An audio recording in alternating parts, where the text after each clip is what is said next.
Assalamualaikum warahmatullahi wabarakatuh. Berjumpa kembali dengan saya Pak Adit. Kita akan lanjutkan materi kita di mata pelajaran komputer dan jaringan dasar atau sering kita sebut adalah Komcerdas. Nah, di materi ini kita akan lanjut ke materi selanjutnya, yaitu tentang perakitan komputer, atau kalau kalian cek di KIKD itu adalah merakit komputer. Perakitan komputer. Nah, saya yakin dari kalian itu sudah tahu apa itu komputer, bentuknya seperti apa, dan saya yakin ketika kalian di SMP itu juga kalian sudah menggunakan komputer. Nah, apa itu komputer? Coba kalian kembali pengertiannya ya. Jadi kalau misal barangnya saya yakin kalian sudah tahu, tapi kalau pengertiannya komputer itu ya yang jelas komputer itu adalah sebuah alat elektronik yang berfungsi untuk mengolah suatu data. Jadi kita punya data, kita inputkan di komputer, kemudian komputer akan memproses dan itu akan menghasilkan sebuah output yang berupa informasi. Gitu ya. Jadi ada data, kemudian diproses, kemudian dihasilkan dalam bentuk output. Oke. Jadi yang jelas komputer itu dia punya input, kemudian dia akan proses, kemudian akan menghasilkan output. Oke, itu ya. Pengertian komputer, yang jelas kalian harus menyebutkan komputer itu punya input, komputer itu bisa memproses, dan komputer itu menghasilkan sebuah output. Ini adalah hasilnya, data diproses menjadi sebuah informasi. Oke, itu adalah pengertian dasar dari komputer. Nah, sekarang setelah kita mengingat kembali tentang komputer, kita juga harus tahu apa saja atau elemen dari komputer itu. Jadi ada 3 elemen utama dari sebuah komputer.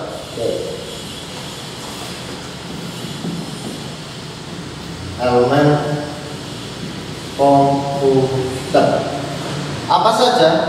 Yang pertama adalah di perangkat keras,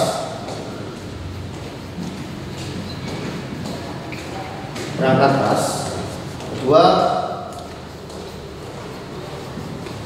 perangkat lunak, yang ketiga adalah pengguna atau user. Oke ya, perangkat keras, perangkat lunak, dan pengguna. Nah, itu adalah elemen utama komputer. Perangkat keras sering kita sebut dengan hardware. Oke ya. Sedangkan perangkat lunak kita sebut dengan software. Sedangkan yang pengguna itu kita sebut dengan brain. Di sini kalian harus memahami juga perangkat keras itu seperti apa, perangkat lunak itu seperti apa, dan pengguna itu saya yakin kalian juga sebagai pengguna. Nah, yang pertama perangkat keras. Perangkat keras itu adalah sebuah atau sesuatu yang dapat dipegang dan dilihat. Itu adalah perangkat keras. Nah, saya yakin ketika kalian menggunakan komputer itu kayak mouse, keyboard, itu kan bisa dipegang dan bisa dilihat. Nah, mouse, keyboard itu adalah salah satu contoh dari perangkat keras. Yang lain apa? Silakan kalian bisa sebutkan. Perangkat keras itu apa saja? Ya. Jadi tugas yang pertama itu adalah kalian menyebutkan contoh perangkat keras. Oke. Tugas yang pertama. Nanti setelah kalian menonton video ini, kemudian ada tugas. Nah, ini tugas nomor 1 adalah menyebutkan contoh perangkat keras. Oke, tugas yang pertama ini. Kemudian kita akan bahas perangkat lunak. Jadi perangkat lunak ini atau sering kita sebut dengan software itu merupakan jadi sebuah bisa benda atau bisa alat, tapi dia hanya bisa dilihat, ya, bisa dilihat tapi tidak bisa dipegang. Itu adalah software.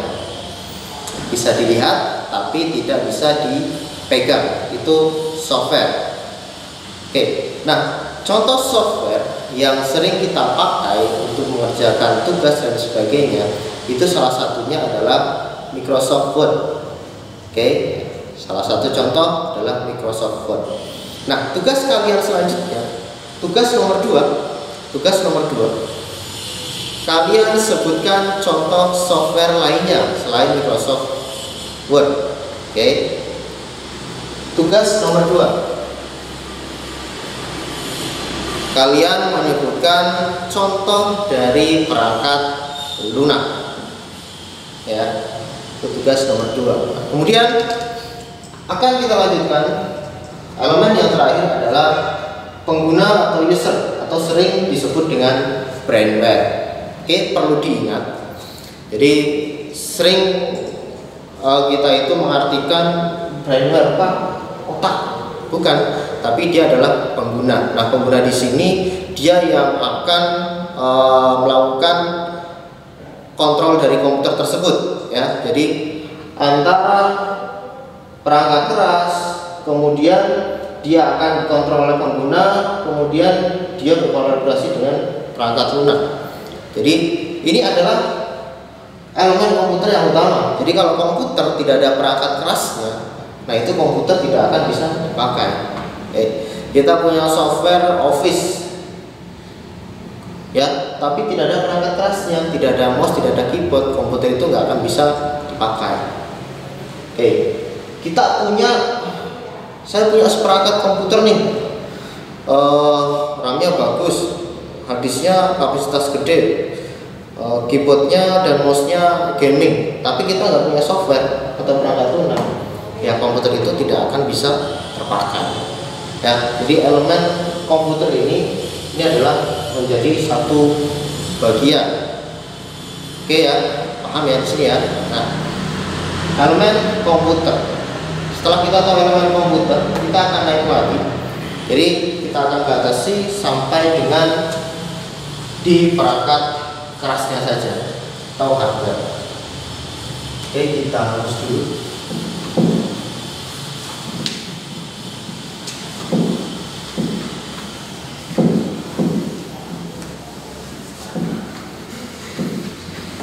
Oke, selanjutnya kita akan bahas tentang perangkat keras terlebih dahulu.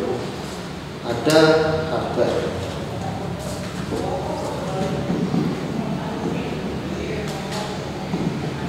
Nah, hardware ini nanti akan dibagi menjadi beberapa kelompok ya. Yang pertama ada kelompok input. Yang kedua ada kelompok output. Yang ketiga ada kelompok proses. Yang keempat ada kelompok storage atau penyimpanan. Yang kelima ada peripheral tambahan.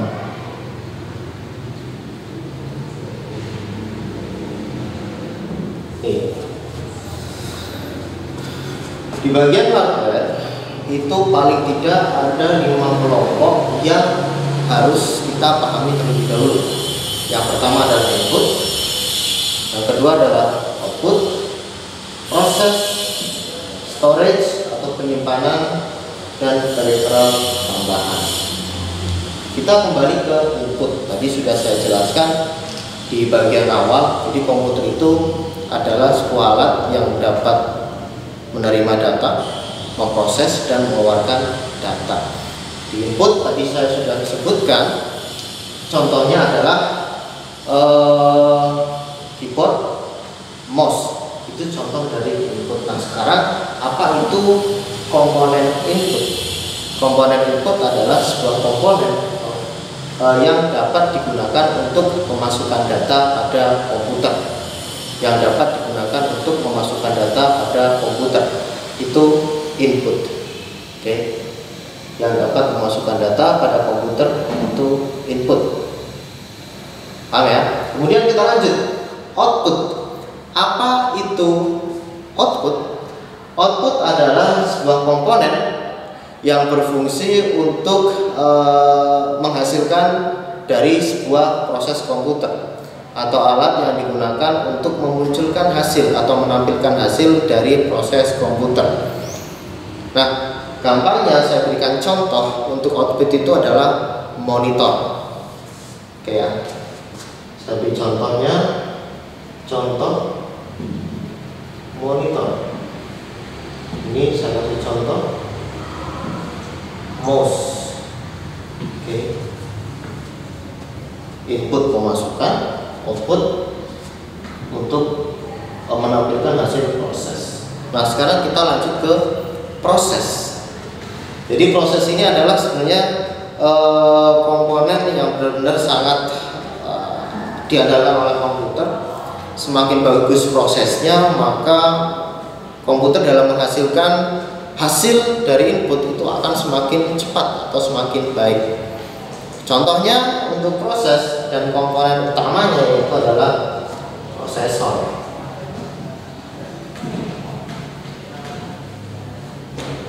Oke. Ya, itu adalah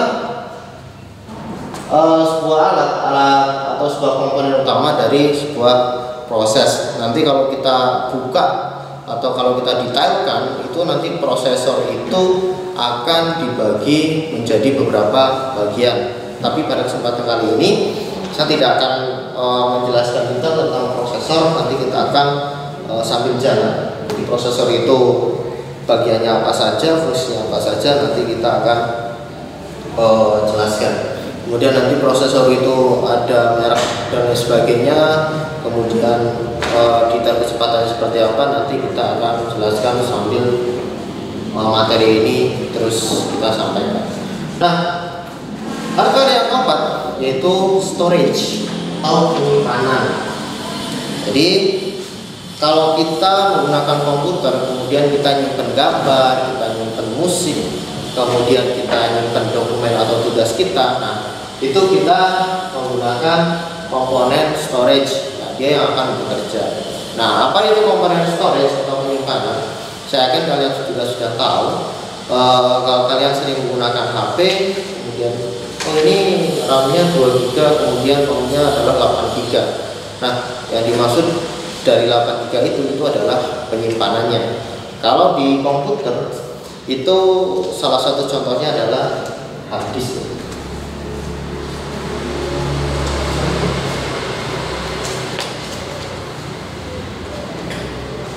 Salah satu contohnya adalah hard disk. Apakah ada contoh lain? Banyak. Ya, nggak cuma hard disk.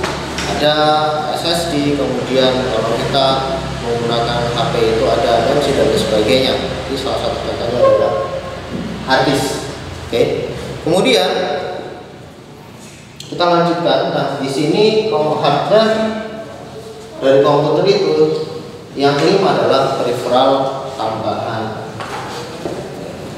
Bagaimana status dari peripheral tambahan ini? Jadi kalau namanya juga tambahan. Jadi kalau ini tidak ada, itu pun tidak masalah. Komputer akan dapat berjalan. Komputer akan tetap dapat digunakan.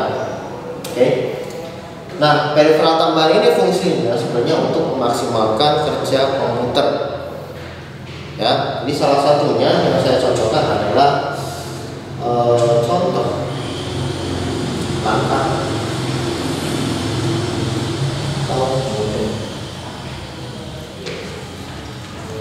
langkap atau modem. Langkap itu fungsinya itu untuk menghubungkan komputer dengan kabel internet. Nanti kita akan belajar juga di semester 2 tentang internet. Nah, di awal saya sampaikan dulu, jadi langkap itu adalah salah satu alat yang fungsinya untuk menghubungkan kabel internet atau kabelan ke komputer. Jadi meskipun komputer kita nggak connect internet, itu nggak masalah. masalah, cuma tidak maksimal. Dan di sini saya juga contohkan, atau modem juga sama. Ketika komputer tidak punya modem, komputer pun akan dapat digunakan. Jadi itu tidak masalah. Oke ya, jadi kesimpulan dari komponen hardware, input, output, proses, penyimpanan, dan peripheral tambahan ini jelas ini adalah komponen yang utama pada komputer, itu perangkat kerasnya. Nah, setelah hari ini nanti kita akan bahas juga tentang software, tapi di kesempatan selanjutnya. Oke ya. Nah, selain dari dua tugas yang sudah saya sampaikan tadi, tugas yang ketiga adalah, jadi tugas yang ketiga adalah kalian memberikan pengertian dari masing-masing komponen hardware ini. Ya, tugas yang ketiga adalah memberi pengertian dari kelima komponen hardware ini. Jadi nomor 3 nih, misal 3A input adalah, 3B output adalah, 3C proses adalah, 3D storage penyimpanan adalah, kemudian yang 3E peripheral tambahan adalah. Itu tugas yang ketiga. Oke ya. Jadi tugas pertama kalian sudah dapat, tugas kedua kalian sudah dapat. Nah, tugas ketiga adalah merangkum pengertian komponen hardware dari mulai input sampai peripheral. Nah, untuk kesempatan kali ini itu saja yang saya sampaikan. Di kesempatan selanjutnya kita akan bahas kembali, nanti sekaligus dengan gambar-gambar dari beberapa komponen ini. Nanti akan saya jelaskan langsung di e-learning.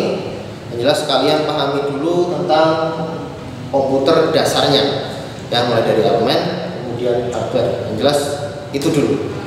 Oke, nanti silakan kalian kerjakan tugasnya, kemudian dikumpulkan di e-learning di link yang sudah kita sediakan. Batas waktunya 1 minggu. Saya tunggu, nanti itu menjadi sebuah nilai harian kalian untuk gabungan nilai-nilai yang lainnya. Baik, itu yang saya sampaikan. Jika ada yang belum paham, silakan langsung menghubungi saya, baik melalui saya atau kalian bisa mencari referensi yang lain untuk menambah pengetahuan kalian. Oke, itu saja yang dapat saya sampaikan. Banyak salah saya mohon maaf. Kita ini, assalamualaikum warahmatullahi wabarakatuh.